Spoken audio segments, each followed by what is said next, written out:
हिम्मत कशी झाली तुझी राजनला असं काही बोलायची?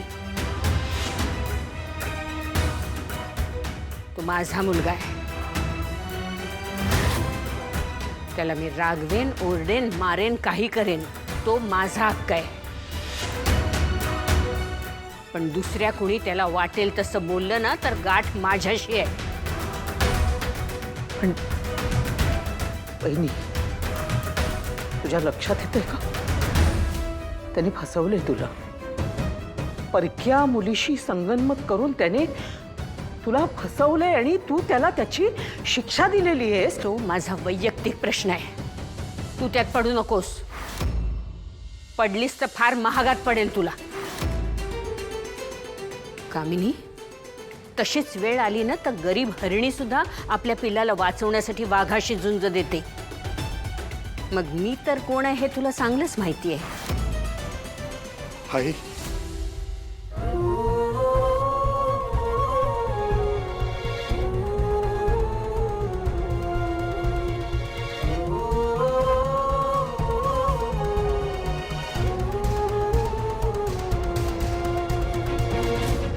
माझा मुलगा आहेस बाळा तू. तुझ्यावर माया करण्याचा मला हक्क आहे.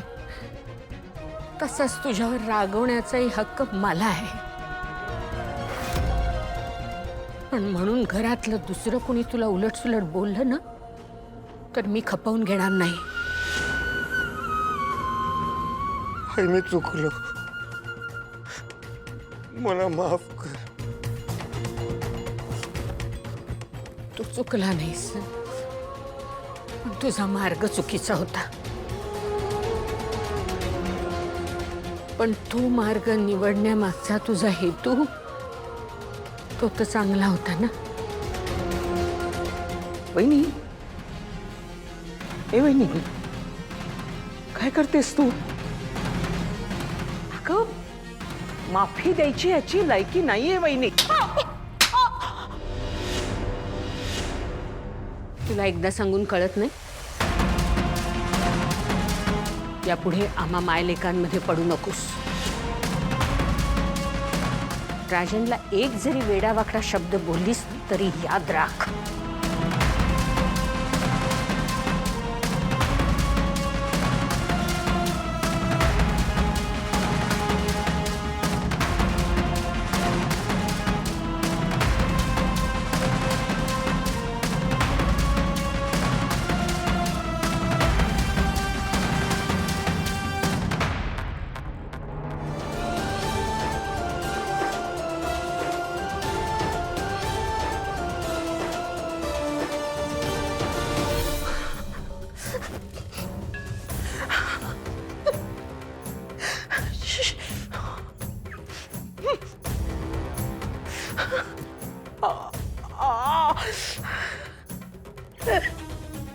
चिरडे,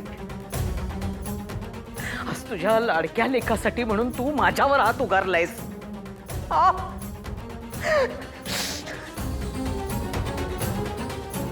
बघून घेईन मी. याचा बदला मी पुरेपूर घेणार आहे. प्रत्येक गोष्टीचा हिशोब लिहून ठेवणार आहे मी. अशी सोडणार नाहीये मी तुला. या म्हातारीनं राजनला माफ केलेलं दिसतंय. या म्हणजे पुन्हा माझ्या समोर तिचं पारडं जडत झालं ना. पण हे झालं कसं? आज अचानक म्हातारीमध्ये हा असा बदल कसा काय झाला?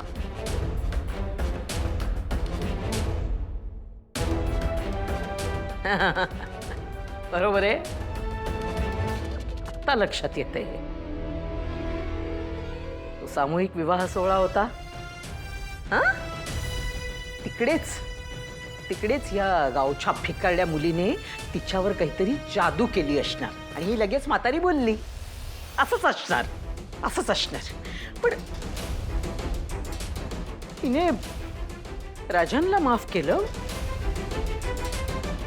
त्या भिकारड्या गावछाप मुलीला तर माफ केलं नसेल ना?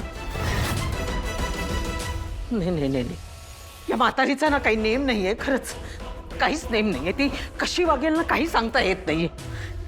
काय चाललंय?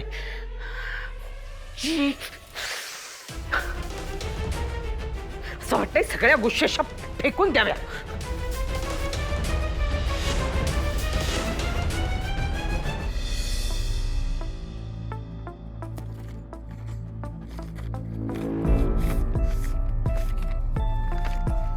ठीक आहे.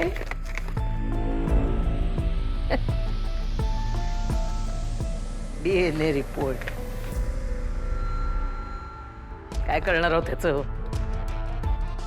खोटे रिपोर्ट ठेवून काय करणार आहे?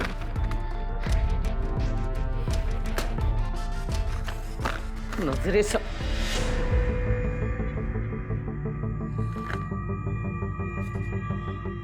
हे जर रिपोर्ट खोटे आहेत,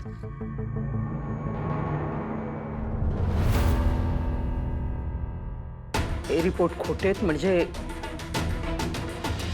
खरे असणारच ना? काय नाही निगेटिव्हच असणार. पाहिले नाहीत मी.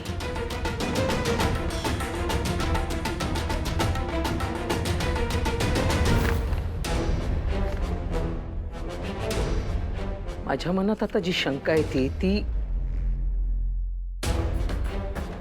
खरी असली तर?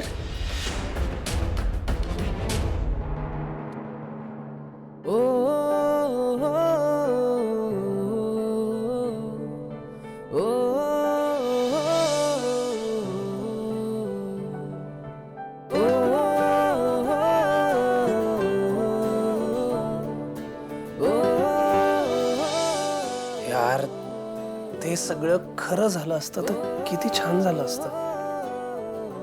माझ्या आयुष्यातलं सगळ्यात मोठं सुख मिळालं असतं मला.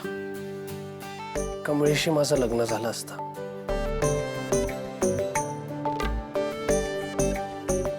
कमळीने तर तिच्या मनात काय आहे ते स्पष्ट सांगितलंय. तिच्या आयुष्यात प्रेमाला जागा नाहीये, तिला लग्नाच्या बंधनात अडकायचं नाहीये, मला सगळं सांगितलंय तिने. पण का कोणास ठाऊक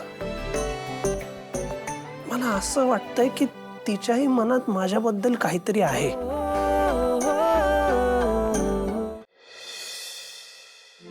हे असं काय व्हायला लागलंय मला? पहिल्यांदाच होतंय. डोळं बंद करून बी झोप काही ना.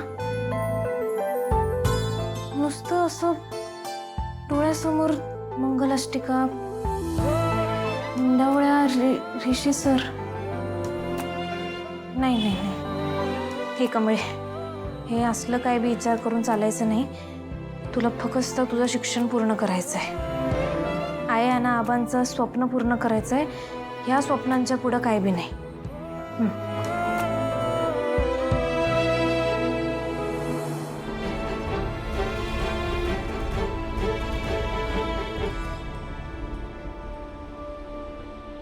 कमळे, काय झालं?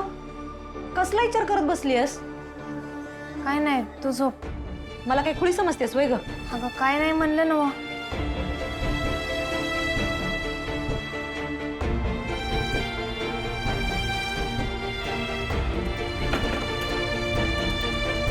अगं काय नाही.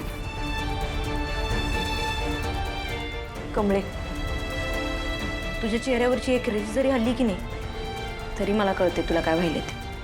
आता जडदिशी सांग, काय विषय आहे? अगं काय नाही म्हणलं ना. कमळे उठ. अगं काय झालंय सांग की मला. निंगे मनाला एक हुरहुर लागून राहिली. अगं काय एक लईच भारी गोष्ट माझ्या जवळ यायला लागल्या आणि मी तिला माझ्यापासून लांब ढकलतोय. म्हणजे मनाला ती असा गारवा देते. खरं माझ्या बुद्धीला ते पटना झालं. हे कमळे, तू जे काही बोलायलीस की नाही ते डोसक्याच्या 5 फूट वरनं चाललंय माझ्या. आपण की नाही आता झोपूया, सकाळी बोलूया. हा चल, गुड नाईट. कमळे झोप की. हा होय.